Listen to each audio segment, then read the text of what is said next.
ഇനി വാലില്ലാതെ നടക്കാൻ കേട്ടോ ഗോകു. ഞാൻ അങ്ങനെ ചെയ്യുന്നത്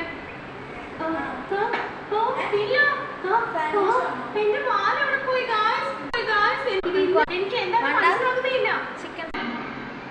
നീ വളരെ വ്യത്യസ്തനാണ് ഗോകു, അറിയോ? എവിടെ പോയി എന്റെ പവർ? അത് നശിച്ചു പോയി. എന്റെ പവർ പോൾ അവിടെ ഉണ്ടാകും. നമ്മളിനി എന്ത് ചെയ്യും? നമുക്കിനി ഒരു സന്തോഷത്തെ തിരയാൻ പറ്റില്ലല്ലോ. നമുക്ക് ഓരോരുത്തരുടെ വഴിക്ക് അതേ ചെയ്യാൻ പറ്റുമെന്ന് എനിക്കിപ്പോ തോന്നുന്നത്. കാമുകനെ കിട്ടാൻ വേണ്ടി ഞാനിനി ഒരു കൊല്ലം മുഴുവൻ കാത്തിരിക്കുന്നത് ഓർക്കുമ്പോഴാണ്. ഞാനിനി ഒരു കൊല്ലം കൂടെ വെയിറ്റ് ചെയ്യാം മകളെ. അത്രയും കാലം ഇനി പെണ്ണുങ്ങൾ എനിക്കൊരു ഗേൾ ഫ്രണ്ടിനെ